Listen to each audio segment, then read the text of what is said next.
Estamos começando uma série de programas sobre história, cultura, conhecimentos gerais, filosofia, igreja, enfim, conhecimentos que todos nós precisamos. E nessa sexta-feira, dia 19, que é a Paixão de Cristo, feriado, é uma data muito importante para todos nós brasileiros, porque é o nascimento de um dos maiores estadistas da história do Brasil, Getúlio Dornelles Vargas, que foi ditador, governante e presidente do Brasil durante um longo e importante período. O Getúlio Vargas nasceu no final do século XIX, no Rio Grande do Sul, fez direito, conseguiu crescer numa carreira política bem-sucedida como deputado estadual, deputado federal. Só que o Vargas vivia numa época da chamada República, café com leite. Em 1889, como nós sabemos, acabou o Império e começou a República. E o Vargas era deputado federal durante uma república do café com leite, porque São Paulo produzia muito café, Minas Gerais produzia muito leite.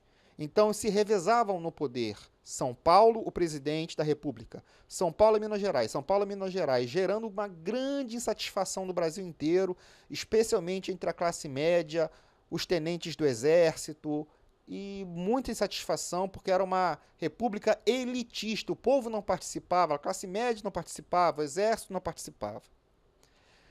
Então, em 1930, foi deflagrada uma revolução. Lembre-se que em 1917 o comunismo tomou o poder na União Soviética, na Rússia, com a Revolução Bolchevique. Então havia um medo do comunismo. Em 1917, começou a União Soviética, opressora, totalitária, antidemocrática, acabou com o cristianismo, com o capitalismo, com a família. Era um partido único, o Estado mandava em tudo, uma ditadura opressora, matou milhões de pessoas, perseguiu pessoas, matou gente de fome, fez guerras. E em 30, o Vargas, com muita habilidade política, se colocou à frente da Revolução de 30 e veio do Rio Grande do Sul num trem, chegou até o Rio de Janeiro, que era a capital do Brasil na época, não existia Brasília, e chegou ao poder. Em 32, São Paulo deflagrou uma revolta, uma rebelião contra o governo de Getúlio Vargas, porque tinha passado 2 anos e Vargas não fez eleição. As tropas federais esmagaram São Paulo. São Paulo foi derrotado na Revolução de 1732. Em 34, Vargas conseguiu se colocar como presidente através não do voto popular, mas de um voto indireto de deputados que ele mesmo nomeou. Então a Câmara de Deputados nomeou Getúlio em 34 como presidente, não o povo. E assim ele foi ficando. O problema é que em 1935 os comunistas tentaram tomar o poder no Brasil.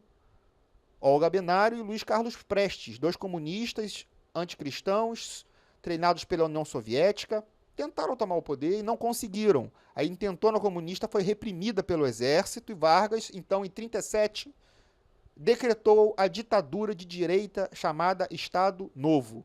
Foi um dos maiores períodos de prosperidade do Brasil. Em 1941, ele criou a aeronáutica, que não existia.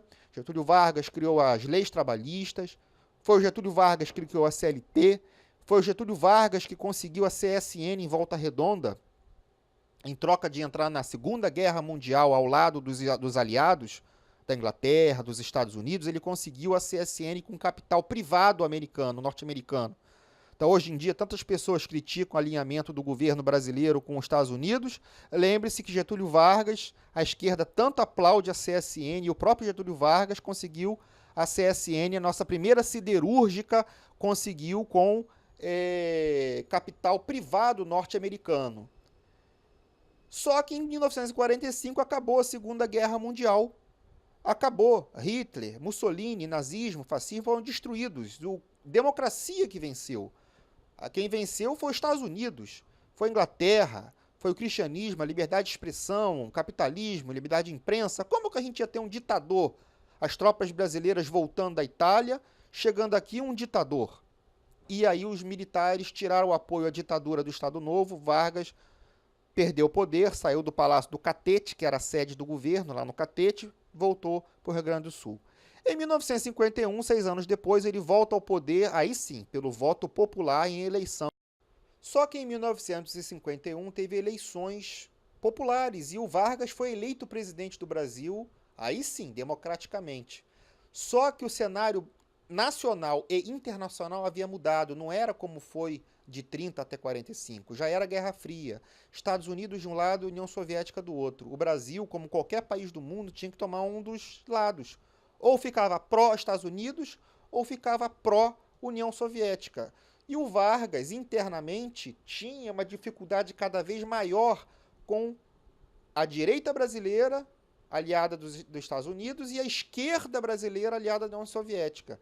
Enquanto a direita brasileira não queria ele como presidente, porque reputava ele como um ditador, que só ganhou porque ficou 15 anos do poder fazendo um monte de coisas e muita propaganda, era o partido UDN, do Carlos Lacerda, muito famoso, era uma direita bem liberal, pró-americana, bastante oposicionista, dificultava o Vargas governar, ter aprovação dos projetos de lei no Senado, no Congresso, e os esquerdistas faziam greves no ABC, a inflação disparou, o salário mínimo não valia mais nada, o povo começou a ficar extremamente satisfeito com Getúlio Vargas, e aí em 1954 ele conseguiu, nesses 3 anos, mesmo assim, criou a Petrobras, que o Lula e a Dilma destruíram e roubaram, criou a Eletrobras, que o PT e o PMDB saquearam e destruíram, e ainda fez, se não me engano, a Embrapa e outras empresas, tanto no Estado Novo, quanto nesse 51 até 54, como presidente eleito, foi um grande estadista. Ele morreu e se suicidou no dia 24 de agosto, às 8 horas da manhã,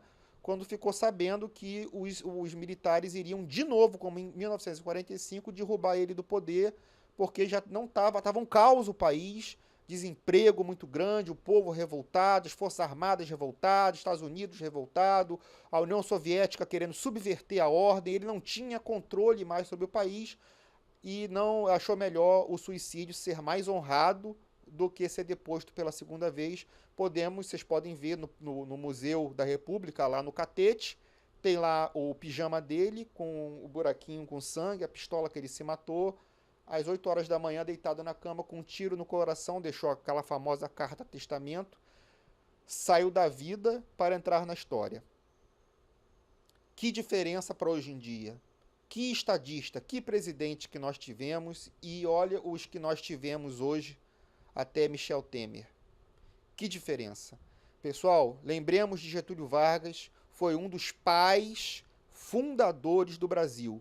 E aqui no Rio de Janeiro, um dos legados dele, e aí já não é culpa dele, em 1982, o Brizola, que era cunhado, genro dele, se elegeu governador aqui do estado do Rio de Janeiro, e aqui para Niterói, Jorge Roberto Silveira, Edson Ezequiel, Garotinho, César Maia, a Cidinha Campos, tantos políticos que hoje estão aí encerrando as suas carreiras de modo inglório, foram crias do padrinho Brizola, cujo padrinho do Brizola era o Getúlio Vargas, que morreu e se matou em 54. Pessoal, Lúcio Carlos, um abraço, espero ter agregado um pouco de conhecimento a todos. Fiquem com Deus.